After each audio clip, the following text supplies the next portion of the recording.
Hi, this is Cyndy from Out of the Woods. I'm so glad that you could join us. This is the second of two videos on post-traumatic stress disorder, better known as PTSD. So if you have not checked out the first video that goes over the formal definition, please do that. You can do that first or second. You can do that after this video. That would be fine. And in this video, we're going to look specifically at how we can help those who are struggling with post-traumatic stress disorder or PTSD, how we can help them in a way that is both Christ-centered and emotionally healthy. And I just want to put out a bit of a disclaimer. Many times, those who are struggling with this may have a treatment team and a treatment plan.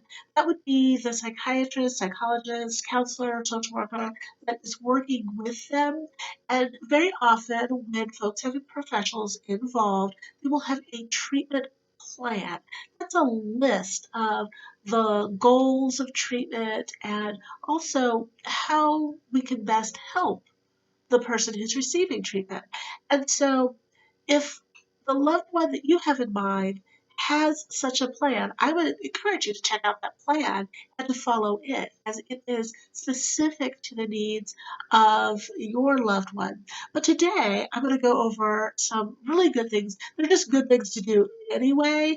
And I can't imagine any of these being particularly hurtful to someone in any particular circumstance. So I hope that this is an encouragement to you that yes, you can help your loved one. You can help them. You're not going to do the job of the Holy Spirit and fix it overnight. That's the Holy Spirit's job to bring your loved one into healing. But there are certainly things that we can do to help spark um, that healing and to make the process of healing more pleasant for the person who's experiencing it. So let's dive in. The first one is just to be loving, to provide support. You know, love overlooks a multitude of sins. We talked about earlier the fact that sometimes PTSD is accompanied with outbursts of anger. If you know that that's what's going on, you know, don't take it personally. That doesn't mean get walked all over either. But sit down with the person and say, hey, look, I know you're going through a hard time, and I just want you to know that I love you, even though you have these outbursts of anger. I'm still in your corner. Love on the person that has PTSD. And we're going to talk some more about what that looks like as we go through these. Yeah, the second thing I'm going to suggest is that you help the person restore a sense of joy in their lives. Um, and that can come from just doing the normal things that you normally do. That can result from going out and having fun. It's okay. Invite them to come and just do something that has no real purpose. Do something fun. And don't be surprised if they say no, that's okay. But also don't stop inviting. Invite them to come out to do those things that might help them once again rediscover things that bring joy in their life. You also want to foster a sense of peace. Be the stress reducer in their life. When you see that your loved one is experiencing stress, think about the ways that you might be able to help reduce that stress. And if you have ideas or advice for how they could reduce their own stress, don't give direct advice. Um, Very often, folks who have experienced PTSD have experienced a loss of control in their lives. And so if we come along very well meaning, but we are um, controlling them, like forcing them to do something or commanding that they do something, even if it's for their own good, it doesn't allow the person to experience a sense of control over their own lives. And so, any type of direct advice, I would encourage not to do. That doesn't mean you never advise. You can say things like, hey, I have some ideas that might be helpful to you. Would you like to hear them? And don't be surprised if they say no. Don't be surprised if they hear them and reject all of them. That's okay. But to kind of come out and say, well, you need to do this, that does not work very well. Another encouragement would be to be incredibly patient with this person. Now, very often, folks with PTSD don't want to talk about it. They don't want to talk about what they're feeling currently. They don't want to talk about the events themselves. Be okay with that. Also, be okay with the opposite. The person who's experienced trauma that has been so severe that it's resulted in PTSD may need to talk about it over and over and over again. You can be the person that listens, that just hears it. And while you're at it, while you're listening, be very kind. Go overboard in your kindness so that you're not pressuring the person to talk, but that we're also um, not heaping on more shame, reviewing what they could have done instead. This is not the time or place for that. Um, and so we want our kindness to very much be reflected in how we interact in our word choice when um, when interacting with the person who has experienced extreme trauma. Related to that is is also the restoration of goodness in the world. If I've been through something really traumatic, particularly if I've been through something where another person's sin has caused this, so for example, uh, witnessing violence or being the victim of violence of some sort, it can be really hard to see any good in the world anymore. And so you want to kind of point that out, and you can do that a couple of different ways. One way is just to express the stuff that you're grateful for, the things that you see in their lives that you're grateful for. But you can also do that through encouraging spirituality. Help that person to get their eyes on Christ and the love and the sacrifice that he has and has given to us. This may also mean encouraging the types of supports that are available, whether that's an informal support, like, come on, let's go out and go to the painting class and meet some new people. That would be an informal support. Or whether that means formal support, like, hey, if you ever feel like you need to go talk to a professional about this, I'd be happy to go with you. I'll give you a ride. I'll help with your copay, whatever it takes to get you connected with the professional help that you may need. Those types of things um, um, restore the concept that there is good in the world.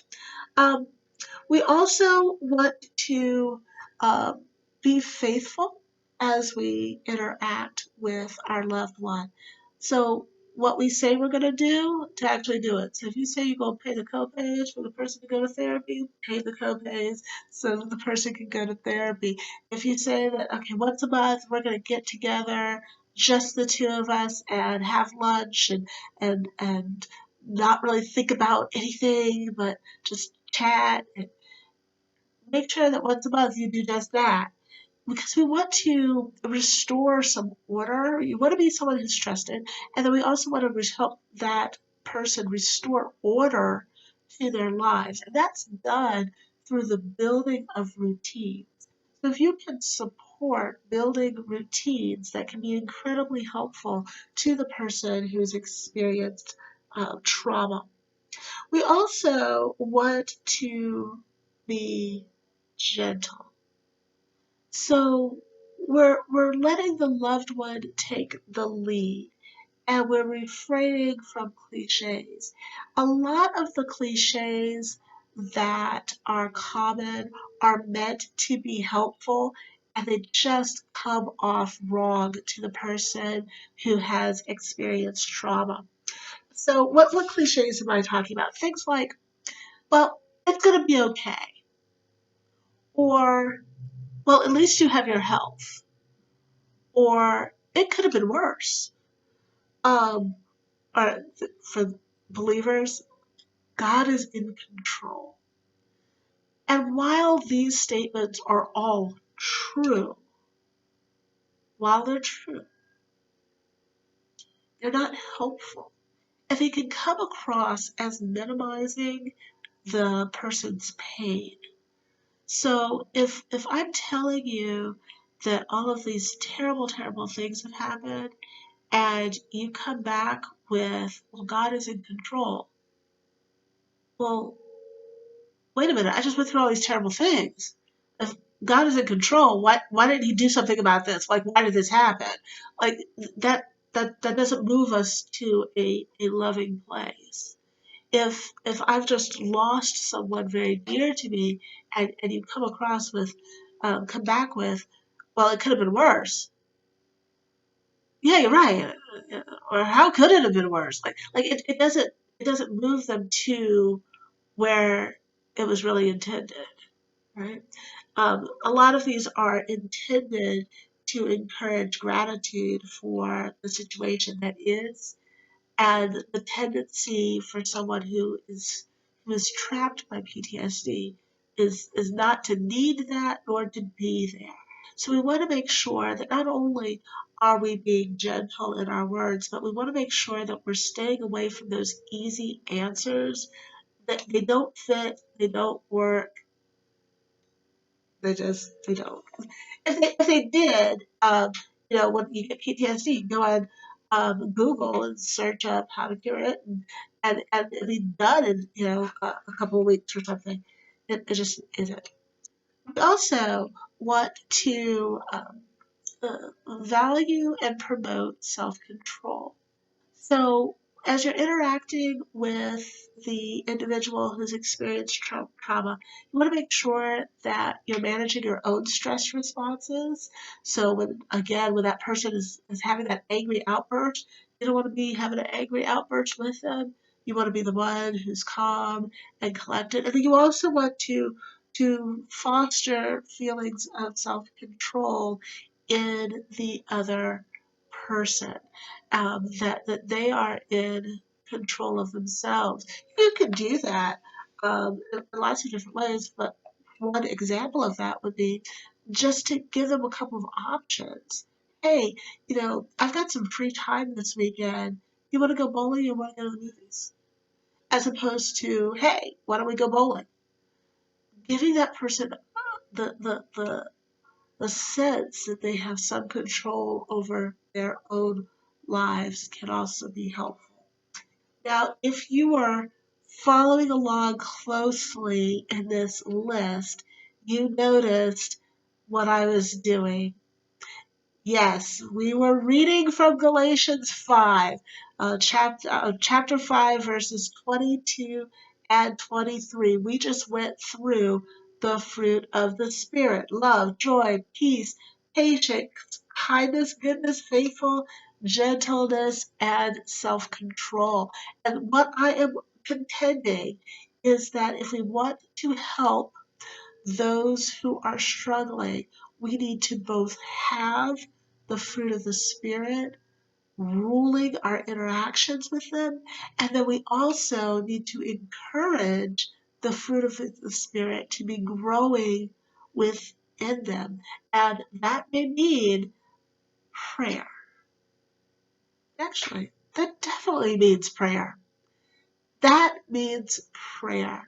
One of the things that we really need to do for those who are struggling with PTSD, pray. Pray with them if they're comfortable.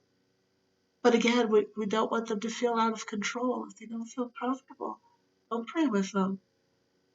Pray without them. It can be done, and it needs to be done, and we want to encourage prayer in their own lives as well.